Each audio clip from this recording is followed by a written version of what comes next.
नमस्कार आदाब दोस्तों, चलिए आज है 18 मार्च और हम आपके लिए लेकर के आ गए हैं देश की बड़ी खबरें। सबसे पहली और बड़ी खबर, बीजेपी को केरल के अंदर बड़ा झटका, कई नेताओं ने दिया है इस्तीफा। वहीं दूसरी बड़ी खबर, अजान को लेकर के एक नया विवाद, इलाहाबाद सेंट्रल यूनिवर्सिटी की प्रोफेसर ने अब अजान पर पाबंदी लगाने को लेकर के एक नया विवाद शुरू कर दिया है। वहीं अगली बड़ी खबर उत्तर प्रदेश से आ रही है, जहां पर लॉकडाउन और कोरोना के नियमों में बदलाव को लेकर के एक बड़ी खबर है। इसके बारे में भी हम आपको आगे बताएंगे। वहीं अगली बड़ी खबर कंगना रनौत को लेकर के है।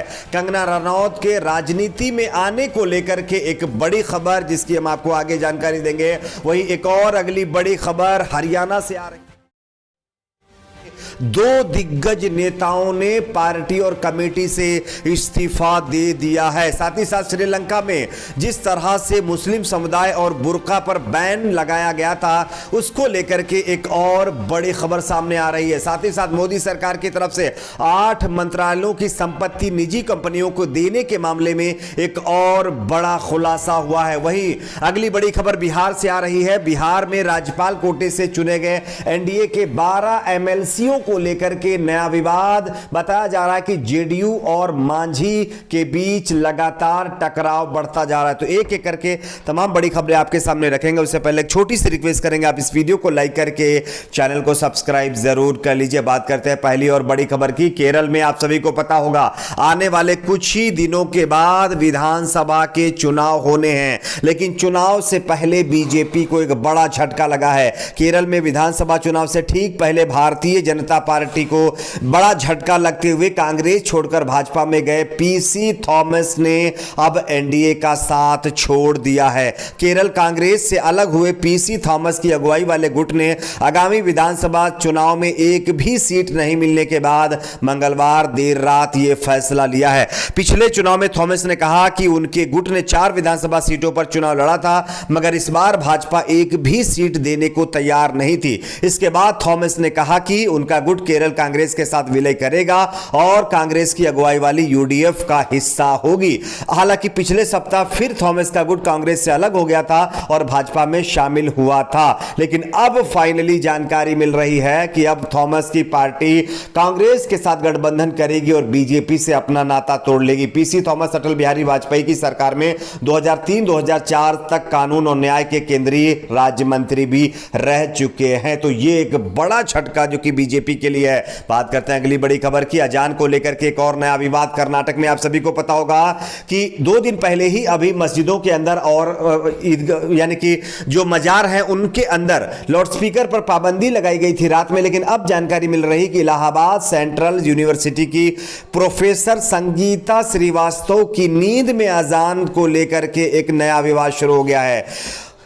इलाहाबाद यूनिवर्सिटी की प्रोफेसर संगीता श्रीवास्तव बता रही हैं कि उनकी नींद में अजान खलल डाल रही है, जिसकी वजह से उन्होंने लाउडस्पीकर की तेज आवाज से हो रही परेशानी को लेकर के डीएम प्रयागराज को कार्रवाई के लिए 3 मार्च को एक पत्र लिख डाला है। कुलपति प्रोफेसर संगीता श्रीवास्तव का यह पत्र सामने आने के बाद कोहराम मच गया है। कुलपति प्रोफेसर संगीता श्रीवास्तव गुजरात हाईकोर्ट के चीफ जस्टिस विक्रम नाथ की पत्नी हैं और 15 मार्च से इलाहाबाद सेंट्रल यूनिवर्सिटी से अवकाश पर हैं। इससे पहले बॉलीवुड के गायक जो है सोनू निगम भी अजान को लेकर के विवाद खड़ा कर चुके हैं और उन्होंने भी पाबंदी लगाने की बात कही थी, लेकिन अब इलाहाबाद यूनिवर्सिटी की प्रोफेसर ने भी अजान पर पाबंदी लगाने के लिए प्रयागराज डीएम को पत्र लिख डाला है, जिसके बाद अब एक और नया विवाद शुरू हो गया। वैसे सवाल यह भी है कि बड़े बड़े हेडफोन कानों में लगा करके फुल वॉल्यूम के साथ जो गाने सुनते हैं उनको इससे प्रॉब्लम नहीं होती है, लेकिन सिर्फ अजान से, वो भी 2 से 1 मिनट की अजान होती है, उसमें इतनी प्रॉब्लम कैसे?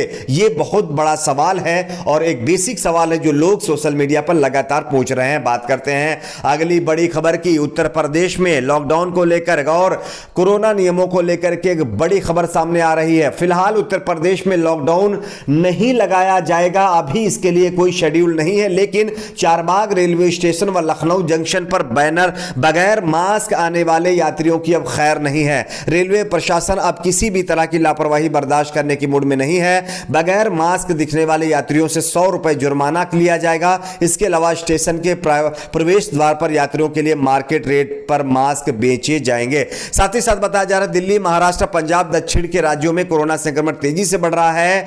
कोरोना संक्रमितों की संख्या में इजाफा हो रहा है, इसके चलते यह फैसला लिया गया है। चारबाग रेलवे स्टेशन पर अभी 72 मेल एक्सप्रेस पैसेंजर ट्रेनों का संचालन हो रहा है, जिससे हजारों की संख्या में यात्री पहुंच रहे हैं, जिसकी वजह से कोरोना वहां भी थोड़ा बहुत सेपरेट हो रहा है, जिसकी वजह से यह फैसला लिया गया है। बात करते हैं अगली बड़ी खबर, राजनीति में आने को लेकर के कंगना रनौत को लेकर के एक बड़ी खबर सामने आ रही है। एक्ट्रेस कंगना रनौत सामाजिक मुद्दों के साथ साथ राजनीतिक मुद्दों पर भी अक्सर अपनी राय रखती हैं। इस वजह से कई बार उनके फैंस कह चुके हैं कि कंगना जल्द ही राजनीति में कदम रख सकती हैं, लेकिन कंगना ने इस पर कभी अपनी प्रतिक्रिया नहीं दी थी। अब उन्होंने अपने राजनीति में आने के प्लान को लेकर के खुलासा कर दिया है। कंगना ने बताया है कि अगर वो राजनीति में आती हैं तो कहां से चुनाव लड़ेंगी। दरअसल ट्विटर पर डॉक्टर चिंगुरू प्रशांत ने ट्वीट करते हुए लिखा, मंडी लोकसभा क्षेत्र से उपचुनाव की तैयारी करेंगी कंगना रनौत। उन्होंने इस बात को इसलिए कहा क्योंकि वहां के सांसद रामस्वरूप शर्मा आज ही आप सभी को पता हमारे बीच नहीं रहे हैं। इस पर अभिनेत्री ने अपनी प्रतिक्रिया देते हुए बताया कि उनका राजनीति में आने को लेकर क्या प्लान है। आप देख सकते हैं कंगना रनौत का, जैसा कि मैं आपको दिखा रहा हूं, खबर भी दिखा रहा हूं। कंगना रनौत ने ट्वीट करते हुए लिखा, मुझे 2019 के लोकसभा चुनाव में ग्वालियर से लड़ने का विकल्प दिया गया था। हिमाचल प्रदेश की जनसंख्या 70 से 80 लाख है, यहां पर गरीबी अपराध अधिक है। अगर मैं राजनीति में आती हूं तो मैं ऐसे राज्य में जाऊंगी जहां पर चुनौतियां बहुत ज्यादा होंगी। यानी कि वो इस बार उत्तराखंड, हिमाचल प्रदेश में किसी भी सीट से चुनाव लड़ सकती हैं, वो भी बीजेपी की टिकट से। बात करते हैं अगली बड़ी खबर का, हरियाणा में बीजेपी को बड़ा झटका, 2 दिग्गज नेताओं ने दे दिया इस्तीफा। हरियाणा में एपीएमसी एक्ट में संशोधन के लिए गठित कमेटी से 2 विधायकों ने इस्तीफा दे दिया है। कांग्रेस विधायक किरण जौहरी और बीबी बन्ना ने इस कमेटी से इस्तीफा दिया है। कांग्रेस विधायकों ने अपना इस्तीफा विधानसभा स्पीकर को भेजा है।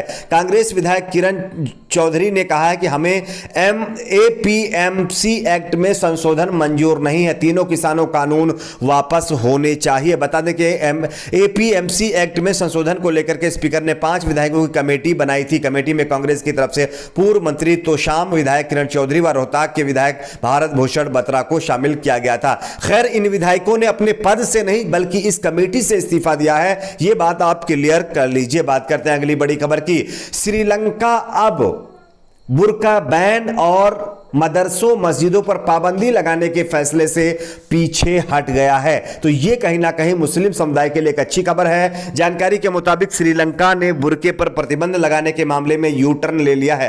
पाकिस्तान सहित मुस्लिम देशों के विरोध को देखते हुए सरकार इस मुद्दे पर आगे बढ़ने के मूड में नहीं है। श्रीलंका का कहना है कि बुर्के पर प्रतिबंध का महज प्रस्ताव रखा गया था और इस विषय में कोई जल्दबाजी नहीं की जाएगी। सर्वसम्मति बनने के बाद ही इस पर फैसला लिया जाएगा। बता देंगे पब्लिक सिक्योरिटी मिनिस्टर शरत वीर सेकेरा ने शनिवार को कहा था कि बुर्के पर प्रतिबंध लगाया जाएगा, लेकिन अब इस फैसले से श्रीलंका की सरकार पीछे हट गई है। तो ये एक बड़ी खबर। बात करते हैं अगली बड़ी खबर की, 8 मंत्रालयों को लेकर के अब एक और बड़ी खबर सामने आ रही है। आप इस खबर को देखिए। जानकारी के मुताबिक केंद्र सरकार ने पिछले महीने पेश किए बजट में पहली बार संपत्ति के मुद्रीकरण की योजना को खुलकर पेश किया। अब सरकार इस योजना को अमल में लाकर करीब 2.5 लाख करोड़ रुपए जुटाने का लक्ष्य बना रही है। इसके लिए 8 मंत्रालयों ने अपनी उन संपत्तियों का ब्यौरा रखा है जिन्हें भविष्य में बेचा जा सकेगा।